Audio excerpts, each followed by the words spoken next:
నేపాల్పై ఆకస్మికంగా జల ప్రళయం విరుచుకుపడింది. టిబెట్ సరిహద్దు ప్రాంతం నుంచి ఒక్కసారిగా పోటెత్తిన బురద ఉప్పెన పలు జిల్లాలను అతలాకుతలం చేస్తుంది. క్షణాల్లోనే గ్రామాలు, నివాస ప్రాంతాలు, రహదారులు, వంతెనలు వరద ప్రవాహంలో కొట్టుకుపోయాయి.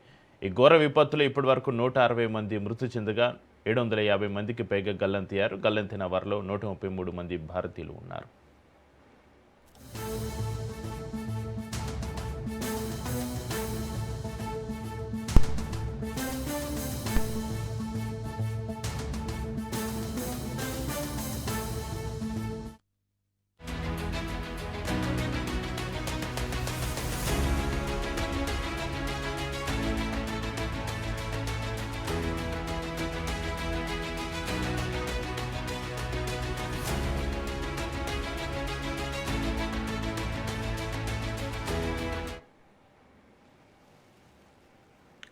కైలాస మానస సరోవర్ యాత్రకు వెళ్లి తిరిగి వస్తున్న ఈసా ఫౌండేషన్కు చెందిన 77 మంది యాత్రికులు కూడా గల్లంతైన వారిలో ఉన్నారు. మరోవైపు హైదరాబాద్ నుంచి వెళ్లిన 31 మంది బృందం క్షేమంగా ఉన్నట్లుగా సమాచారం అందడంతో కుటుంబాల్లో కొంత ఊరట నెలకొంది.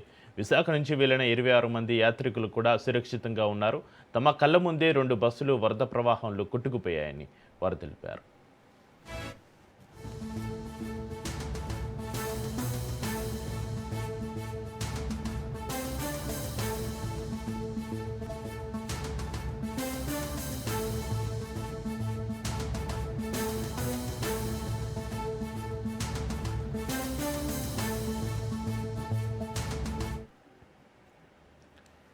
ఈ జల ప్రళయానికి భారీ వర్షాలే కారణం కాదని అధికారులు స్పష్టం చేశారు. టిబెట్లో సంభవించిన 4.4 తీవ్రత భూకంపం కారణంగా పర్వత ప్రాంతాల్లో భారీ కొండచర్య విరిగిపడిందని, దాని ప్రభావంతో నదులు ఒక్కసారిగా ఉప్పొంగి వరద పోటెత్తిందని ప్రాథమికంగా అంచనా వేస్తున్నారు. రసువా, దాడింగ్, నువాకోట్ సహా 7 జిల్లాల్లో తీవ్ర విధ్వంసం జరిగింది. వరద దాటికి ఇళ్లు, భవనాలు, వంతెనలు కొట్టుకుపోయాయి. పలు జల విద్యుత్ కేంద్రాలు దెబ్బతినడంతో విద్యుత్ సరఫరాకు అంతరం ఏర్పడింది. సహాయ చర్యల కోసం నేపాల్ సైన్యం హెలికాప్టర్లు, డ్రోన్లను రంగంలోకి దించింది. 100 మందికి పైగా ప్రజలను ఇప్పటికే రక్షించినట్లుగా సమాచారం అందుతోంది.